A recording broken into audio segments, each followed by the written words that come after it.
Hindi club में फिर से आपका एक बार स्वागत है। ये वीडियो विशेष रूप से बिहार शिक्षक बहाली से संबंधित है। आज इस वीडियो में हम विशेष चर्चा करेंगे 1 to 8 के जो छठे चरण का बहाली प्रक्रिया चल रहा उसके बारे में थोड़ा सा अपडेट ले लेंगे 7वें चरण के बारे में। और इसके साथ ही आपको बताते चले कि बिहार स्टेट से संबंधित जो स्क्रीनशॉट वगैरह मैंने डाला था उसका वीडियो जल्दी आएगा, थोड़ा सा इंतजार कीजिए। ये वीडियोस डालने के 3-4 घंटे के बाद उसका भी वीडियोस डाल दिया जाएगा।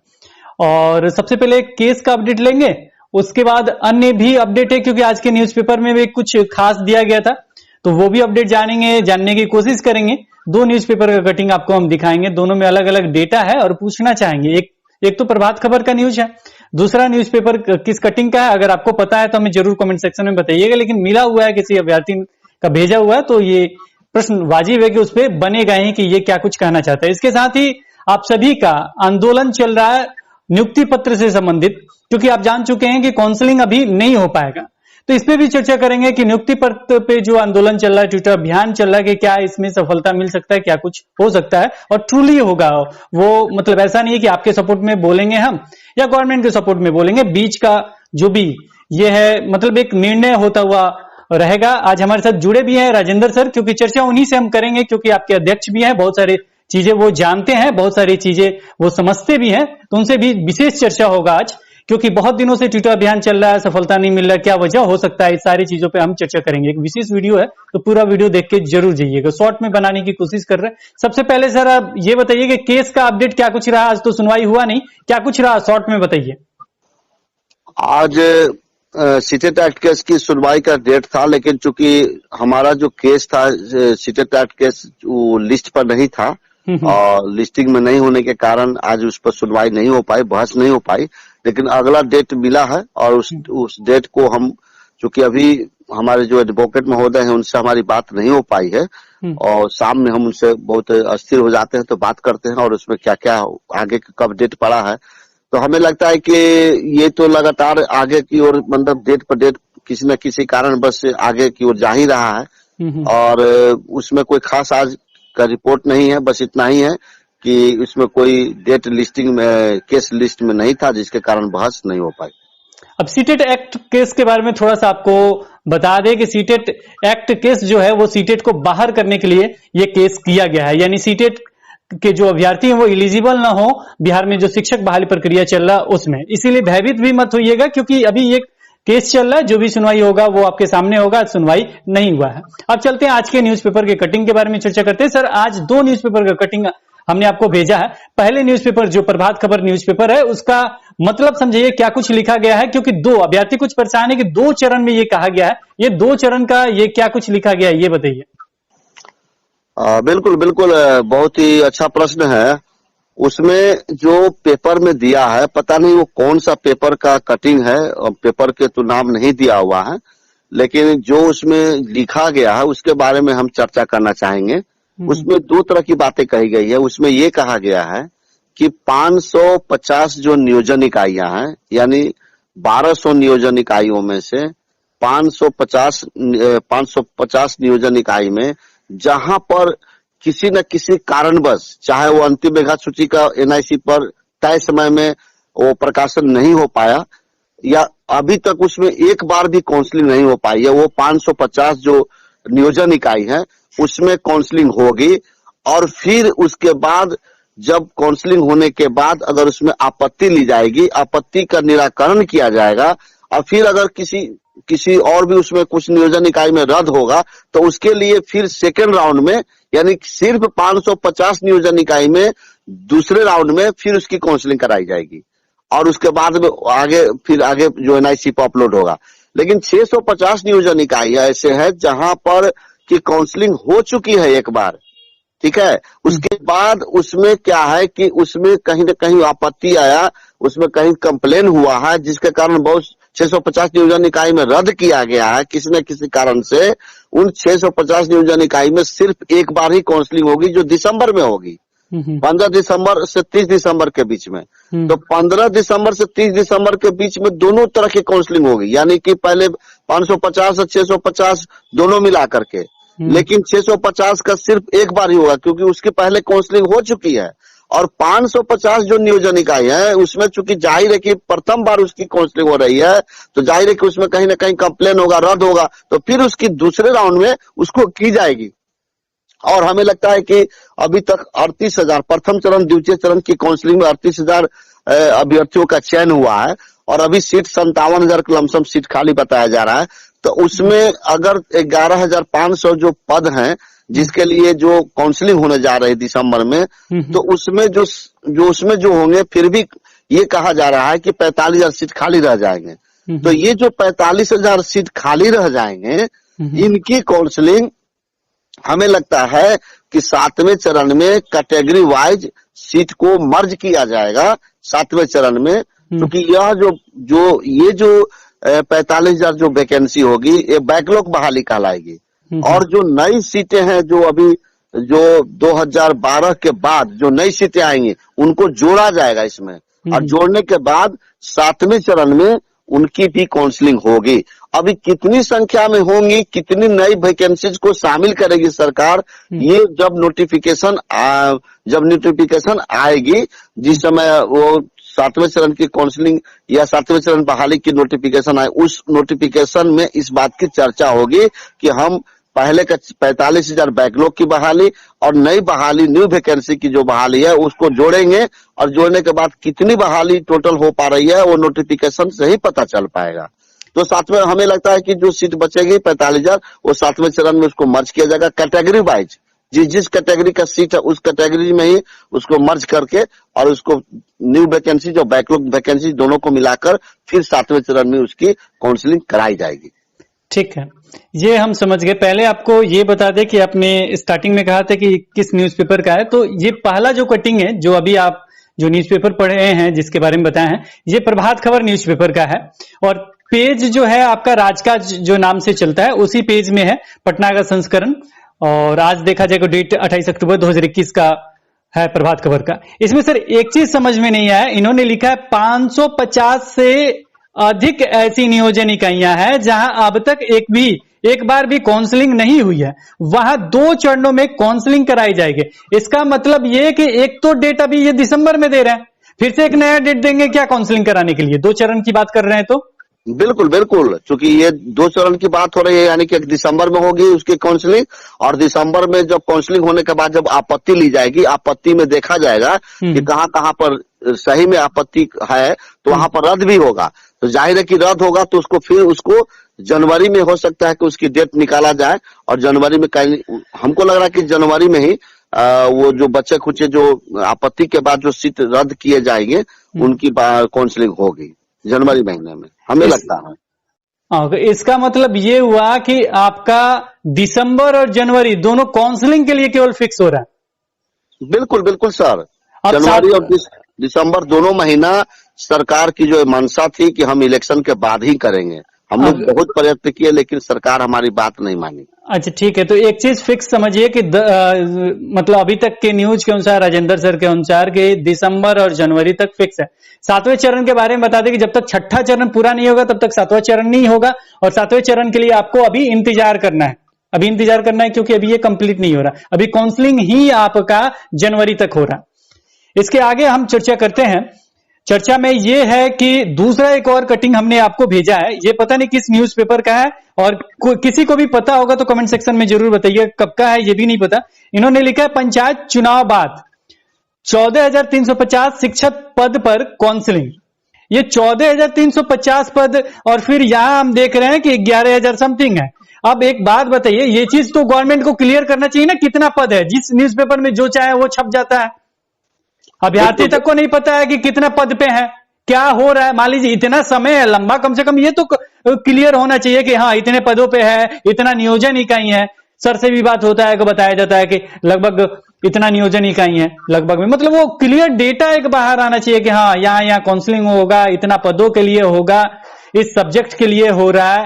ये सारे चीज क्लियर रहेंगे तो अभ्यर्थी भी अपने अनुसार जहां उन्होंने आवेदन किया वहां के लिए काउंसलिंग के लिए तैयार रहेंगे, इनके पास भी समय भी तो है।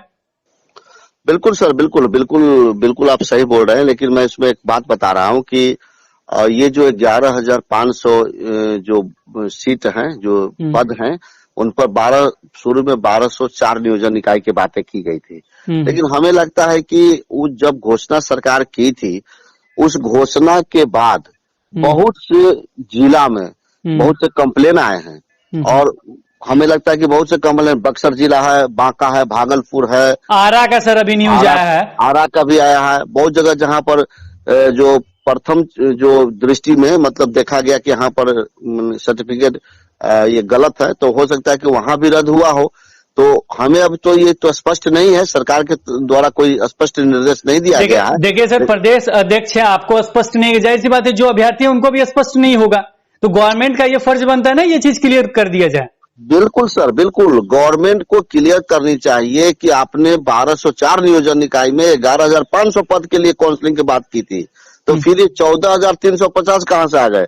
हमें लगता है कि जो मैं अपना व्यक्तिगत बता रहा हूँ, ये सरकार की तरफ से कोई स्पष्ट निर्देश नहीं मिला है, लेकिन हमें लगता है कि बहुत जिला में कंप्लेन हुआ है। उसके बाद जो 1204 नियोजन इकाई की जो घोषणा सरकार के द्वारा की गई, उसमें बहुत से नियोजन इकाई में बाद में भी कैंसिल हुआ है, लेकिन फिर भी उतना 2,1200 और 1,400 में अंतर है, करीब 2,500 रद्द कैसे हो सकता है? तो हमें नहीं पता चल रहा है कि ये 14,300 की बात क्या कर रहे हैं। इनको सरकार को स्पष्ट करनी चाहिए कि 14,350 कहां से आ गए, जब 1204 नियोजन इकाई की आपकी पहले से पूर्ववत घोषणा हुई है। माने कि कोई नियोजन इकाई में बाद में भी हुआ है, जैसे बक्सर हुआ, आरा हो गया, या इधर बांका हो गया, भागलपुर हो गया, पूर्णिया हो गया, तो कहीं न कहीं हो सकता है। लेकिन उतना सीट कैसे रद्द हो जाएगा? 2,000 सीट रद्द, 2,000 सीट तो रद्द हमें नहीं लगता है कि होना चाहिए। लेकिन अब सरकार इस पर स्पष्ट बताएगी कि आखिर ये 14,350 किस बात की, किस नियोजन इकाई की बात कर रही है। तो ये तो सरकार के बात। देखिए सर, मुझे भी लगता है कि अगर गवर्नमेंट कुछ करना चाहती है, मैं ये नहीं कर रहा हूं कि आप चुनाव से पहले ही कराएं। अगर असहमति मिला है, अगर लगता है कि आपसे नहीं हो सकता, सारा चीज हम लोग एक इंसानी है, सारा चीज हम लोग देख भी रहे हैं, तो अगर आपको लगता है कि नहीं हो सकता, ठीक है, उसके बाद ही कराइए, लेकिन एक काउंसलिंग का शेड्यूल दे दीजिए, ये चीज क्लियर कर दीजिए, इतना डेट से इतना तक ये काउंसलिंग होगा, क्या 2 चरण में होगा, ये भी क्लियर कर दीजिए। अब पेपर में अलग लिख रहा है, उसके साथ ही वो एक स्पष्ट लेटर होना चाहिए, नीचे में पूरा डेटा होना चाहिए कि यहाँ काउंसलिंग इतने पदों के लिए होगा, या लिख दिया जाएगा। इसके बाद भी आगे कहीं रद्द होता है तो उसको इंक्लूड किया जाएगा, लास्ट में नोट में लिख देंगे। अभ्यर्थी उसके लिए तैयार रहेंगे, अपना डेटा सुरक्षित रखेंगे, कहां जाना है सारा चीज फिक्स रखेंगे, तो ये चीज क्लियर होना चाहिए। इसके साथ ही अब मेन अपडेट पे आते हैं। बहुत दिनों से आंदोलन चल रहा है और बहुत कुछ हो रहा है, वो है काउंसलिंग का। तो सभी को पता है कि आपका चुनाव के बाद ही होगा, यानी 15 दिसंबर के बाद ही होगा, ये चीज क्लियर है। और इस न्यूज़पेपर में भी देखेंगे कि दिसंबर के दूसरे पखवाड़े यानी 15 के बाद शेड्यूल जारी किया जा सकता है, ये चीज लिखा है कि शेड्यूल जारी हो सकता है। अब यहां पे मुझे सर एक चीज क्लियर कीजिए कि नियुक्ति पत्र के लिए आपका आंदोलन जारी है, क्या कुछ लगता है कि आपको 15 दिसंबर तक नियुक्ति पत्र मिल सकता है? बिल्कुल सर, बिल्कुल आपने सही कहा। और इसमें हम ये कहना चाहेंगे कि यहाँ 2 तरह की बातें हो रही हैं। जैसे सबसे पहली बात है कि अभी प्रथम और द्वितीय चरण की काउंसलिंग हुई है और बहुत से अभी काउंसलिंग बाकी हैं, तो 15 दिसंबर से उसकी डेट सरकार के द्वारा संभावित मौखिक डेट अभी बताया जा रहा है कि 15 दिसंबर से उसकी काउंसलिंग का डेट। हमें लगता है कि वो बिल्कुल ही सही होगा, क्योंकि गलत नहीं होगा। और दूसरी चीज है कि सरकार को ये कहना है कि राज्य निर्वाचन आयोग के द्वारा हमें एक लेटर भेजा गया है। उस लेटर में ये कहा गया है कि आप जो भी जनप्रतिनिधि से संबंधित जो काउंसलिंग होने वाली है वो नहीं करा पाएंगे, क्योंकि उनका चयन अभी प्रोसेस में है। चयन प्रक्रिया जो है जनप्रतिनिधियों का प्रोसेस में है, यही कारण है कि हम अनुमति नहीं दे पा रहे हैं, इसमें असुविधा होगी। तो सरकार ने कहा कि ठीक है, इसको हम चुनाव के बाद ही कराएंगे, तो वो काउंसलिंग 15 दिसंबर के बाद हुई। लेकिन राज्य निर्वाचन आयोग ने नियुक्ति पत्र देने पर कोई भी वो रोक नहीं लगाई है, और सरकार के द्वारा भी ये कहा जा रहा है कि नियुक्ति पत्र पर कोई रोक नहीं है। लेकिन मेरा ये कहना है सर सरकार से कि अगर ये हमारे अचयनित भाई समझ गए हैं कि 15 दिसंबर से हमारा काउंसलिंग होना ही है, तो मान लीजिए कि अभी 15 दिसंबर में काफी समय है, उसके पहले अगर नियुक्ति पत्र जिनका चयन 38,000 का हो गया है शिक्षक अभ्यर्थियों का, तो वो अपने नियुक्ति पत्र के लिए अगर प्रयास कर रहे हैं तो इसमें कहीं कोई बुराई नहीं है, और इसमें कहीं कोई अचयनित भाइयों को भी तकलीफ नहीं होनी चाहिए, क्योंकि वो भी वो भी एक चीज पहले बोल लेने दीजिए सर। बोलिए। और मान लीजिए कि अगर चयनित भाई जान रहे हैं कि इस पर रोक नहीं है और उसके लिए प्रयास कर रहे हैं, अगर हो सकते हैं कि सरकार अगर उनकी बात को समझे, बढ़िया से कन्विंस किया जाए, तो वो एफिडेविट लेकर के भी नियुक्ति पत्र दे दे और स्कूल में योगदान करा दे, तो जाहिर है कि दिसंबर में होगा या जनवरी में होगा तो उसको तुरंत वो भी एफिडेविट, उसका तो रास्ता खुल जाएगा ना। तो उसमें क्या होगा कि दिसंबर वाले को जनवरी में, जनवरी वाले को फरवरी में एफिडेविट लेकर के ही दे दे।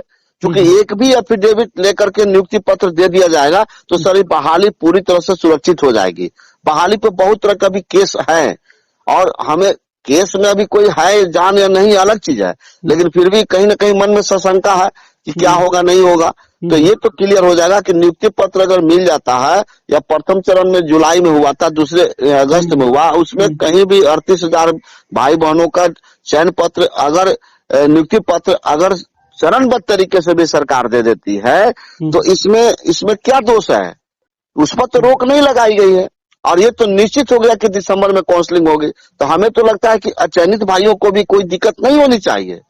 लेकिन यहाँ पर चूंकि हो क्या रहा है कि चयनित अचयनित के बीच में इस तरह की बातों को लिख करके, बोल करके और भी उसको सुलगाने का काम किया जा रहा है। हम लोग उसको मिला करके चल रहे हैं कि भाई दोनों की समस्या हम लोग देख रहे हैं, दोनों की समस्या पर काम कर रहे हैं।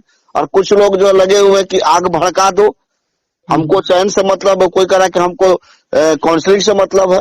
तो इस तरह की चीजें नहीं होनी चाहिए, दोनों की काम हो रहा है। अगर नियुक्ति पत्र के लिए, अगर इस अवधि में अगर नियुक्ति पत्र के लिए प्रयास किया जा रहा है, अगर हमारे कोर टीम के द्वारा या संगठन के वरिष्ठतम पदाधिकारियों के द्वारा, तो इसमें कहीं कोई दोष नहीं है।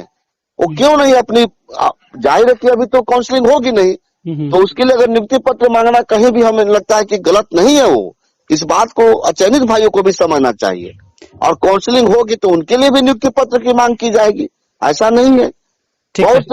बहुत से चयनित भाई लोग कहते हैं कि चयन पत्र मिल जाएगा, नियुक्ति पत्र मिल जाएगा तो हम लोग को काउंसलिंग नहीं होगा। अरे भाई ये क्या बोल रहे हैं आप कि नहीं होगा? अच्छा ठीक है सर, यहाँ पे अब हम बोलिए। देखिए यहाँ पे आपने कहा कि बहुत सारे चयनित अभ्यर्थी ये कह रहे हैं कि हमारा काउंसलिंग नहीं। एक चीज तो आप सभी जो भी हैं वो क्लियर समझ लीजिए, काउंसलिंग का शेड्यूल निश्चित रूप से होगा।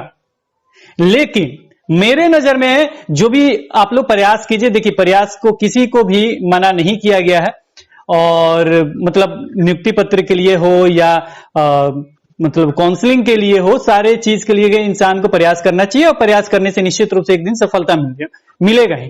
लेकिन यहाँ पे मैं ये भी जानता हूं कि बहुत सारे अभ्यर्थी ऐसे हैं जिनका डॉक्यूमेंट्स चयन होने का डॉक्यूमेंट जमा हो गया, बहुत ज्यादा परेशान है क्योंकि वो पहले से किसी जॉब में थे, अभी बहुत ज्यादा परेशान है क्योंकि घर का खर्चा वगैरह चलाना बहुत दिक्कत है। लेकिन यहाँ पे सर हम निगेटिव कुछ बोलना चाहते हैं और मैं चाहता हूं कि गवर्नमेंट की तरफ से मैं पक्ष रखूं आपके सामने और आप इसे क्लियर कीजिए, क्योंकि मेरा सीधा सवाल ये नहीं था कि चयनित अभ्यर्थी क्या करते हैं। चयनित मैंने पूछा था कि मिल सकता है या नहीं मिल सकता है। तो मैं चाहता हूं कि मैं गवर्नमेंट की तरफ से कुछ पक्ष रखूं और आप उसे क्लियर कीजिए, उसे काटिए, क्योंकि मैं भी संतुष्ट होना चाहता हूं। अब यहाँ पे अब जो अभ्यर्थी है प्लीज आप बुरा मत मानिएगा, क्योंकि कुछ प्रश्न होते हैं जिसे क्लियर होना चाहिए, डाउट जो है वो क्लियर होना चाहिए। अब इसको बुरा नहीं मानना चाहिए, क्यों सर?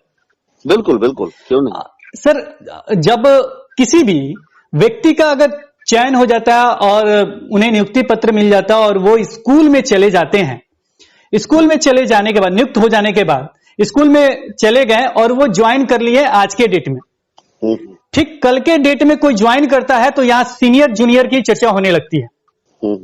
ठीक है, सीनियर और जूनियर की चर्चा होने लगती है। आज के डेट में आपके जिस जिले में आप हैं या जिस ब्लॉक में हैं वहां चयन प्रक्रिया हो गया और वहां पे काउंसलिंग हो गया और आपका चयन हो गया। आज के डेट में अगर हम आपको नियुक्ति पत्र दे देते हैं, कल के डेट में दूसरे ब्लॉक में, उसी जिले के दूसरे ब्लॉक में जहां चयन नहीं हुआ है, चयन नहीं होने का मतलब काउंसलिंग ही नहीं हुआ है, वहां मेरिट लिस्ट वगैरह नहीं निकाला है और वहां पे नहीं हुआ, आपको हम नियुक्ति पत्र दे देते हैं। जाहिर सी बात है 1 महीने या 2 महीने बाद, 2 महीने के अंदर आप ज्वाइनिंग ले लिए और उसका 3 महीने या 4 महीने के बाद उसका काउंसलिंग होता है और उसके बाद उसका चयन होता है। जाहिर सी बात 3 से 4 महीने का ये गैपिंग सीनियर जूनियर का डिफरेंस अच्छे तरीके से दिखाएगा। क्या ऐसा लगता है आपको कि गवर्नमेंट जो है इस चीज को मानेंगे? देखिए, जो जहां सीनियर जूनियर की जो बातें कही जा रही है, जूनियर और सीनियर की बात केवल नियुक्ति का जो डेट होता है उस पर ही आधारित नहीं होती है। उसके लिए बहुत सी क्राइटेरिया है। जैसे मान लीजिए कि आपका उम्र कितना है, जहां पर उसके आधार पर भी देखा जाता है। आपका क्वालिफिकेशन कितनी है, अगर कोई अच्छा क्वालिफिकेशन किया है, बीएड किया है, एमएड किया है, या जो भी किया है, या कोई और भी आपने किया है, उन सारी चीजों को भी देखा जाता है। उम्र भी देखा जाता है, और साथ साथ नियुक्ति पत्र जिस दिन नियुक्ति का डेट होता है वो भी देखा जाता है। तो एक क्राइटेरिया से किसी को सीनियर जूनियर नहीं कहा जा सकता है। रह गया कि जहां तक प्रश्न है कि सरकार कह रही कि हम प्रमोशन, सर मैं बता रहा हूं, प्रमोशन हो या सैलरी इंक्रीज होता है, मतलब जो सैलरी 3% का जो इंक्रीज होता है वो उसी डेट के अनुसार दिया जाता है सर। 3%, अगर आपका 6 मंथ पहले ज्वाइनिंग हो जाता है, अगर जुलाई में जो इंक्रीमेंट मिलता है उनको 3% बढ़ोतरी होता है, इसी डेट के अनुसार होता है। तो यहाँ पे एक चीज मुझे ये देखिए सर, मैं विपक्षी नहीं हूं कि आपको नियुक्ति पत्र नहीं मिले, और ये भी मैं नहीं चाहता हूं कि मैं चयनित पक्ष की तरफ से हूं। ये भी नहीं है कि बहुत सारे अभ्यर्थी कहते हैं कि स्टेट की तरफ से हूं, मेरिट लिस्ट की तरफ से, ये नहीं। मैं अपनी बात रख रहा हूं, क्योंकि मुझे यहां काटिएगा तो मुझे भी अच्छा लगेगा, क्योंकि गवर्नमेंट का कहना यही है। गवर्नमेंट ये करे कि ये ऐसा थोड़ी ही होगा कि कुछ लोगों को मैं अभी दे दूं और कुछ लोगों को बाद में दे दूं। नियुक्ति पत्र दूंगा तो साथ ही में दूंगा, उनका ये कहना, ये मेरा सुना हुआ वर्ड है। ठीक है तो मैं उसका बहुत ही शालीनता से, विनम्रता से जवाब देना चाहता हूँ। अगर ये सरकार कहती है कि हम सीनियर और जूनियर के आधार पर हम एक साथ नियुक्ति पत्र देना चाहते हैं, तो हम सवाल आपसे भी करते हैं और सरकार से भी करते हैं, पूछना चाहते हैं। वहाँ सीनियर जूनियर उन्होंने नहीं कहा है, उन्होंने ये कहा, बात कहा जा रहा है सर। मान लीजिए ठीक है, आपने जो सवाल एक ही साथ देने के लिए कहा है। बिल्कुल सर। मेरा जवाब है, सवाल भी है और जवाब भी है। सर, आप जब 2012 से लेकर के अभी तक बिहार में जितने भी शिक्षक अभ्यर्थियों की नियुक्ति हुई है या नियोजन हुआ है, आपका भी हुआ, आप भी जानते हैं इसके बारे में। लेकिन मैं इसमें ये कहना चाह रहा हूँ सर कि 2012 में देख लीजिए, 2015, 16 या जो भी जो अतिथि शिक्षक की बहाली हुई है, उसमें सर ऐसा नहीं, कोई भी बहाली में ऐसा नहीं हुआ है कि आप नियुक्ति पत्र दे करके ही उसके ज्वाइन कर, क्या बोलते हैं, सर्टिफिकेट का वेरीफाई करके ही आपने ज्वाइनिंग दिया। ये चीज तो हम मानते हैं सर। ये कभी हो भी नहीं सकता है सर। एक मंथ में डॉक्यूमेंट वेरिफिकेशन नहीं हो सकता है, ये मैं मानता हूँ। मैं आज सर थोड़ा सा समय हमको दीजिए, हम बता। बोलिए सर। हमारे अभ्यर्थी काफी इस पर चर्चा करते रहते हैं, मुझे भी पता है इस बात की। देखिए, ये सरकार जो 2019 में 5 जुलाई को नोटिफिकेशन आया था, ठीक है, उसमें ये सरकार ने उसमें भी नोटिफिकेशन में दिया हुआ है कि नियुक्ति पत्र या नियोजन पत्र देने के बाद आप सर्टिफिकेट का वेरीफाई करेंगे। उस नोटिफिकेशन में देखिए। लेकिन माननीय जो भूतपूर्व जो प्राथमिक शिक्षा निदेशक महोदय माननीय रंजीत सर के पास हम लोग लगातार आवेदन दिए हैं इसके बारे में कि यार सर, आप हम लोगों को स्कूल में योगदान कराइए। और उन्होंने कहा भी था इस बात को कि हम चरणबद्ध तरीके से काउंसलिंग करते जाएंगे, नियुक्ति पत्र देते जाएंगे और स्कूल में योगदान कराते जाएंगे। लेकिन बाद में फिर इस बात को, इसको दूसरे रूप में लिया गया कि नहीं, हम बहुत फर्जी है, तो ये है तो वो है, तो पहले हम इसको वेरीफाई करा लेंगे। 2012 में हुआ नियुक्ति, 15 में, 16 में हुआ, उसमें बहुत से फर्जी आ गए, निकल रहे हैं, उसको जांच चल रही है, विजिलेंस की जांच हो रही है, 50 तरह की जांच हो रही है। अभी तक कहीं कुछ स्पष्ट रिजल्ट नहीं आया जांच का। तो मेरा ये कहना है सर कि अगर सरकार ये सोचती है कि नहीं, हम ये सीनियर जूनियर या किसी तरीके से हम एक बार करेंगे, तो ऐसा कहीं कुछ है ही नहीं, इस नियमावली में भी नहीं है। लेकिन ये तो रंजीत सर इसलिए बोले थे, मैं रंजीत सर को इसलिए बता रहा हूँ, उसने क्यों बोला था कि हम नियुक्ति पत्र तब देंगे जब हम सर्टिफिकेट, उन्होंने कहा था कि हम सर्टिफिकेट का वेरीफाई हम कराएंगे, उसके लिए हमने एक पोर्टल बनाया है, उसमें ऑनलाइन करा लेंगे और 1 महीना के अंदर में हम जांच करा लेंगे। उनका ये कहना था, इसी आधार पर उन्होंने कहा था कि हम जांच के बाद नियुक्ति पर। उन्होंने ये नहीं कहा था कि सरकार काउंसलिंग साल, अब आप बताइए, ये काउंसलिंग द्वितीय ये दिसंबर में काउंसलिंग होगी, फिर जनवरी में काउंसलिंग होगी, अब फिर हो सकता है कि कहीं मन बनेगा तो फिर कहेंगे मार्च में काउंसलिंग कराएंगे। तो ये तो जनवरी, फरवरी, मार्च, अप्रैल करते करते ही आप देखिए 2011 की बहाली, 2011 की बहाली, ये 6ठे चरण की जो स्टेट की बहाली है, कौन सी बहाली है? ये 2011 की बहाली है। 2011 की बहाली 2021 तक अभी क्लियर नहीं हुआ है। तो इस तरह के सरकार का पुराना बीमारी है सर। ये तो चरणबद्ध, और हम पहले जाते थे सचिवालय में तो शिक्षा मंत्री के, आप तो सचिव ये अमित कुमार जी बहुत ही व्यंग रूप में इस बात को कहते थे कि हम लोग चरणों में काम करते हैं, हम लोगों का चरण कभी समाप्त नहीं होगा। आप इतना घबरा क्यों रहे हैं? अभी अस्थिर रहिए, अभी चरण बर 1 चरण 2 चरण। और माननीय रंजीत सर ने भी कहा कि जब तक 94,000 की एक सीट भर नहीं जाएगा तब तक हम चरणबद्ध तरीके से काउंसलिंग कराते जाएंगे, सीट भरते जाएंगे, नियुक्ति पत्र देते जाएंगे, इन्होंने भी कहा था। तो मेरा ये कहना है सर कि अगर मान लीजिए कि आपने एक बहुत ही अच्छा प्रश्न किया कि बहुत से हमारे अभ्यर्थी हैं जिनका दिल्ली में जो है शिक्षक के पद पर, अतिथि गेस्ट टीचर के पद पर, या यूपी में, या बहुत ऐसे जो स्टेट है जहां पर उनकी नौकरी हो चुकी है, हमारे पास कॉल आता है और उनको वेरिफिकेशन नहीं दिया जा रहा। तो आप इधर भी नहीं करना चाहते हैं, उधर भी उनका चांस खो दे रहा है लड़का। जो भी अभ्यर्थी है वो जाहिर है कि एक चांस यहाँ मिला, दूसरे चांस वहां मिल गया, उसको खाली जाकर के सर्टिफिकेट देगा, ज्वाइन करेगा। और यहाँ पर तो अभी ज्वाइनिंग का कोई भरोसे नहीं है कि कब होगा। तो इस तरह की सरकार अगर कहती है कि हम एक बार में ही करके देंगे, तो हमें ये सरकार की बात मंजूर नहीं है। ये सरकार चरणबद्ध तरीके से पहले भी हुआ है, आप देखिए 2012 में से लेकर 16-15 में भी देखिए, उसमें भी हुआ है। और 19 जुलाई को 5 जुलाई 2019 में भी सर इस बात की उसने नोटिफिकेशन में स्पष्ट चर्चा की है कि हम सर सर्टिफिकेट वेरिफिकेशन नियुक्ति पत्र या चयन पत्र देने के बाद करेंगे। तो फिर इसको आप चरणबद्ध तरीके से करते जाएंगे और आपका चरण समाप्त ही नहीं होगा, तब तक अभ्यर्थी क्या करेंगे बोलिए सर। यहाँ पे हमने चरणबद्ध 2012 और 13 के बीच में जो आपने, मतलब 2012 से लेकर अभी तक जो आपने कहा, वहां पे ध्यान से देखिएगा कि प्रत्येक जिले का ना, मतलब जो भी काउंसलिंग था पूरा हुआ था। लेकिन यहाँ देखिएगा कि ऐसे बहुत सारे जिले मिलेंगे जिसके ब्लॉक या पंचायत में अभी तक एक भी बार काउंसलिंग नहीं हुआ है। तो गलती किसका है? तो ये तो सर हम नहीं कह रहे कि गलती मैं तो सुनिए, ये गलती अभ्यर्थी की नहीं ना है सर। मैं सीधे शिक्षा विभाग से पूछना चाहता हूँ कि आपका 550 नियोजन इकाई में लगातार आपने नोटिस भेजा, आप डीओ को मीटिंग कराया, कॉन्फ्रेंस मीटिंग हुई, कितने बार सचिवालय में हम लोग के सामने मीटिंग हुई, और आपके 550 नियोजन इकाई ऐसे नियोजन इकाई थे जिन्होंने अंतिम मेधा सूची का प्रकाशन ही नहीं किया, और बिल्कुल आपकी जो आदेश है, आपके ऑर्डर है और आपका जो निर्देश है उसका पालन नहीं किया। और यही कारण है कि 550। अब बताइए कि सर्टिफिकेट वेरिफिकेशन की बात कही जा रही है, 31 अक्टूबर का आपने डेडलाइन, आपका तो मेधा सूची का प्रकाशन ही आपका नियोजन इकाई नहीं कर पाया, तो सर्टिफिकेट का जांच कहां से करा पाएगा बताइए आप? ये सरकार से मेरा सवाल है, कैसे कराइएगा आप?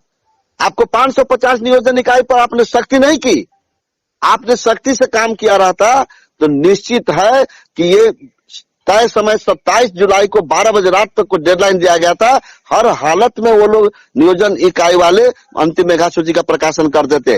लेकिन सर ये सरकार की जो केवल बता रहे हैं सर, कोई भी अफसर होता है ना, अफसर जब स्टिक हो जाएगा तो उसके अंदर काम करने वाले एकदम ऑन स्पॉट एकदम रेडी रहेंगे कि हमको उस समय तक करके देना है। लेकिन नियोजन इकाई अपने मन से काम कर रहा है। मैं अब जब उसका दिए हैं तो कुछ बातों को भी मैं कहना चाहूंगा। बोलिए। बिहार में 9,000 नियोजन इकाई हैं और बिहार में 9,000 नियोजन इकाई के 9,000 नियम हैं। कोई भी नियोजन इकाई अगर बता दे, कोई कहता है कि 50% पर लेंगे, कोई कहता है कि 60% पर लेंगे, सारा चीज हो गया, एनआईसी पर लोड हो गया और बिहार सरकार के वेबसाइट पर लोड हो गया। आप कह रहा है, चिट्ठी निकाल रहा है कि 50% पर नहीं लेंगे, और यूपी का जो है वो बीटीसी का सर्टिफिकेट उस पर नहीं लेंगे। तो तुम उस समय कहाँ गया था?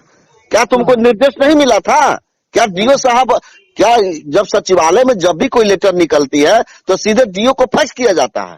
तो डीओ साहब तो अपने फाइल में वो निर्देश को रख दिया, उसका ट्रेनिंग नहीं दिए होंगे।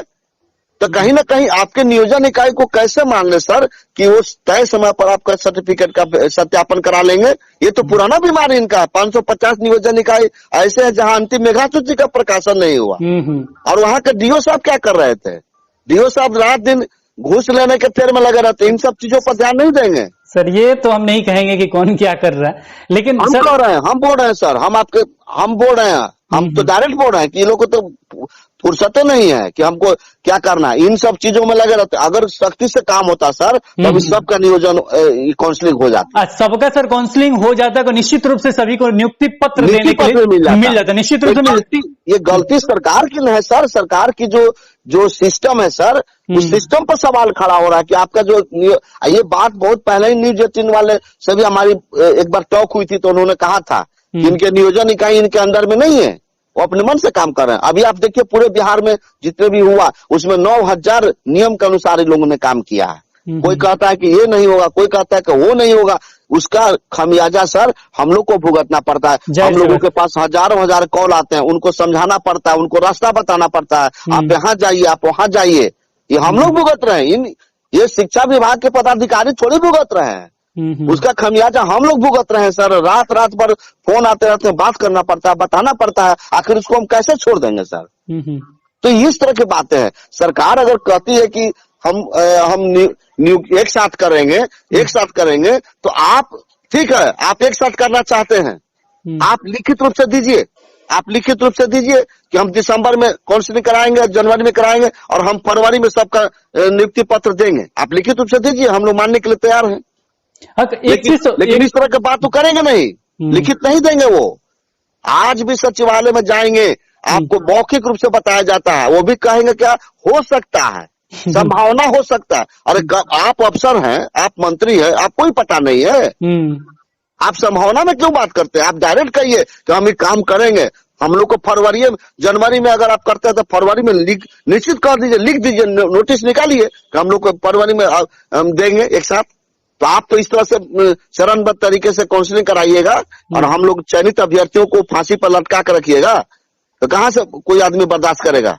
अब जिसका सर्विस हो गया, आपका डॉक्यूमेंट जमा है, अब डॉक्यूमेंट नहीं मिलेगा, उसको सर्विस होगा बेचारा का, इधर भी गया उधर भी गया।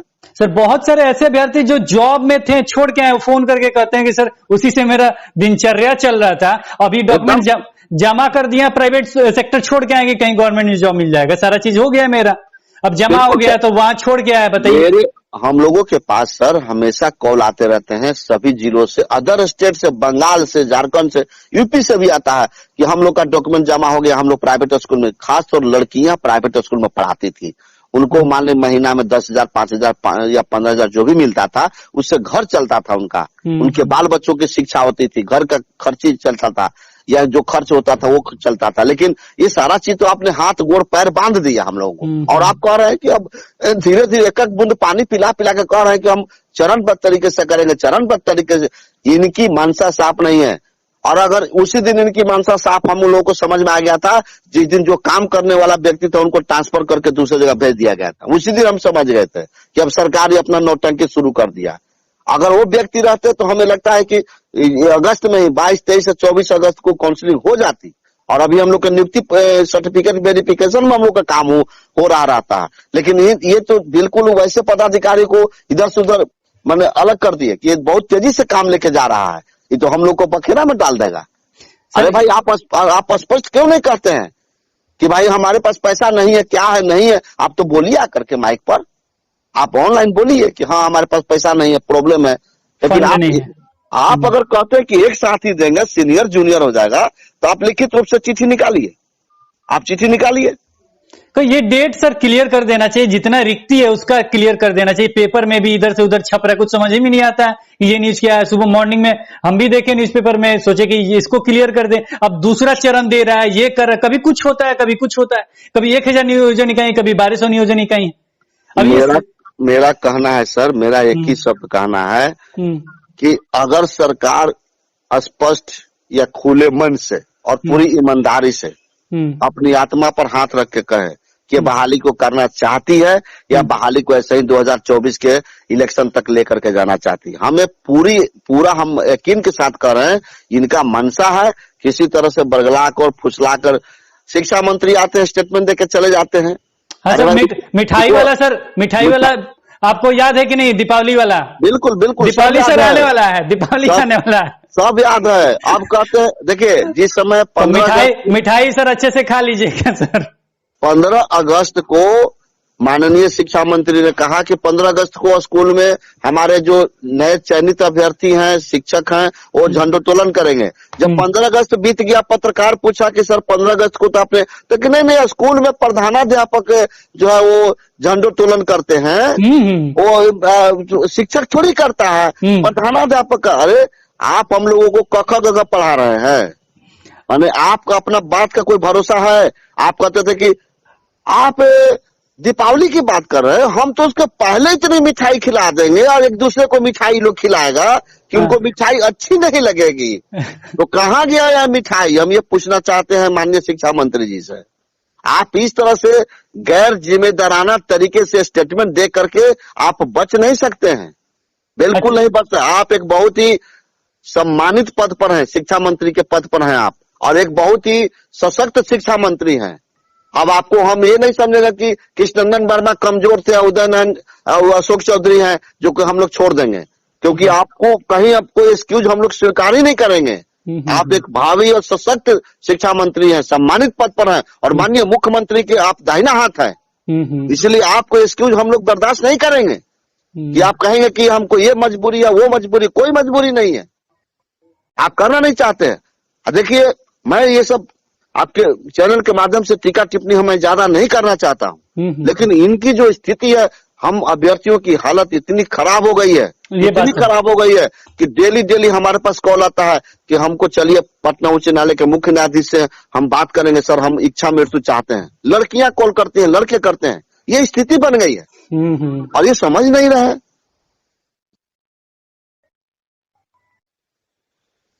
ये बात तो है सर, दिक्कत तो परेशानी तो बहुत ज्यादा है, लेकिन गवर्नमेंट को सर सोचना चाहिए, उनको करना है तो करे। अब मान लीजिए कि जो अभ्यर्थी इसमें लगे हुए, जिनका चयन हो चुका है, जिनका चयन होना बाकी है, जो भी करना चाहें वो स्पष्ट कर दें कि बहाली हम इतने तारीख तक पूरा करेंगे, नहीं होगा तो मार्च कह दें। जैसे दीपावली कहा गया वैसे ही कह दें कि होली में एक दूसरे से गले लग जाइएगा रंग गुलाल लगा के, और वहां पे नहीं, इसकी चर्चा हो रही है, चर्चा। हाँ, इसकी चर्चा शुरू हो गई है कि अब हम लोग को मतलब ये होली में मिठाई खा लीजिएगा, अब होली में एक दूसरे को अबीर गुलाल लगाएगा, ये भी अब शुरू हो गया है। शुरू हो गया, बिल्कुल बिल्कुल, मैं बता रहा हूँ, हम लोग भी सचिवालय जाते हैं ना, इनका अंदर का सब क्लू हम लोग को पता है। हमको पता है ना कि वहां पर क्या क्या ये लोग स्टेटमेंट दे रहे हैं।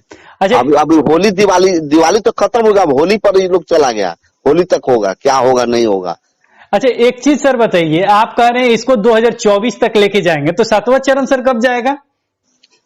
देखिए, हम झूठ सच बोलते नहीं हैं, आपको पता है। ये 7वें चरण वाले जो भी हमारे भाई हैं, वो पढ़े लिखे समझदार हैं, हम लोग उनके लिए भी काम करेंगे। लेकिन आप उन लोगों से मेरा ही सवाल है, जवाब उनसे मैं नहीं मांग रहा हूँ, सवाल पूछ रहा हूँ मैं। आप ये समझिए कि मैं ये कहना चाह रहा हूँ कि सर आप ये बताइए कि जब एक प्रक्रिया पूरी नहीं होगी, एक प्रक्रिया का ही अभी पता ही नहीं है कि कब तक ये सरकार लेकर जाना चाह रही है, जब तक इन लोग का स्कूल में योगदान नहीं हो जाएगा तब तक ये प्रक्रिया पूरी नहीं होती है। तो आप जब ये प्रक्रिया पूरी नहीं होगी, ये बार बार ये जुमला करते रहते हैं अपर मुख्य सचिव महोदय भी, ये भी जुमला सीख गए हैं कि अब तुमको जनवरी में हम नोटिफिकेशन, कैसे जनवरी में आप नोटिफिकेशन निकाल दीजिएगा, किस आधार पर निकाल दीजिएगा? आप एक प्रक्रिया पूरी नहीं, दूसरी प्रक्रिया कैसे शुरू कर देते करेंगे? वही बोलते हैं, रंजीत सर भी कितना बार बोले एक प्रक्रिया के बाद दूसरी प्रक्रिया शुरू होगी। तो इस तरह से उन लोगों को भी बरगलाना शुरू कर दिया है, और हम लोग को तो बरगला ही रहे हैं, लेकिन 7वें चरण वाले भाइयों को भी वो बरगला रहे हैं। देखिए, जब तक उनकी स्कूल में योगदान नहीं होगा सर, तब तक 7वें चरण की बात भूल जाइए। 7वें चरण होगा तब जब स्कूल में इन लोग का योगदान हो जाएगा 6ठे चरण का, तब उसका नोटिफिकेशन निकलेगा।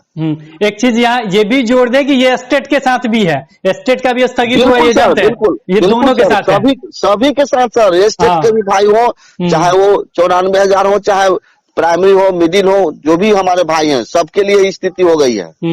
एक प्रक्रिया पूरी होगी तभी दूसरी प्रक्रिया शुरू होगी, ये बिल्कुल सत्य है सर।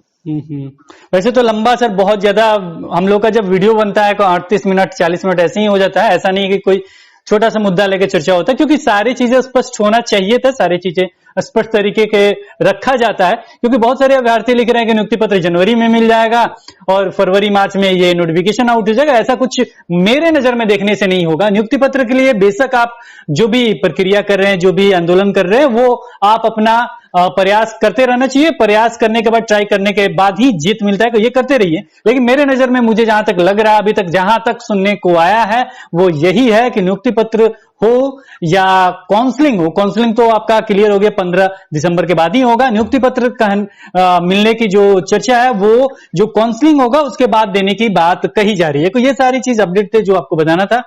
और राजेंद्र सर, बहुत बहुत धन्यवाद कि इतना समय आपने दिया, बहुत सारी चीजें आपने स्पष्ट भी किया, बहुत सारी चीजें आपने बताया भी, और 7वें चरण के बारे में भी बता दिया। 7वें चरण में आप क्या क्लियर समझिएगा, एक लाइन में समझिए, जब तक 6ठा चरण कंप्लीट नहीं होगा 7वां चरण नहीं होगा। ये एक लाइन में उत्तर है। और बहुत बहुत धन्यवाद राजेंद्र सर कि आज आप हिंदी क्लब के साथ जुड़े। बहुत बहुत धन्यवाद सर, बहुत दिनों के बाद आपके साथ जुड़े, अच्छा लगा। और आपका सवाल जवाब होता है तो मुझे भी अच्छा लगता है। और हम लोग कुछ भी सवाल जवाब करते हैं तो हम लोग जाहिर है कि अभ्यर्थियों के बारे में ही, जो उनका हित होता है उसको लेकर के ही करते हैं, ताकि अभ्यर्थी भी, हमारे जो भी भाई बहन इन सारी परिस्थितियों से, बातों से अवगत हो सके। उनको जानकारी बहुत लोगों को नहीं है, उनको हम लोग देने का प्रयास करते हैं। और आपका भी प्रयास बहुत सराहनीय है और मुझे बहुत अच्छा, बहुत बहुत धन्यवाद सर। बहुत बहुत धन्यवाद। और ये चीज जो हमने मुद्दा रखा नियुक्ति पत्र से संबंधित को, ये मुद्दा अपने पक्ष से नहीं रखा था, कुछ चीजें था जो रखा, इसको बुरा मत मानिएगा। तो फिलहाल इस वीडियो में इतना ही, फिर मिलते हैं एक नए वीडियो के साथ। तब तक देखते रहे, बने रहे हिंदी क्लब पे। धन्यवाद, बाय बाय।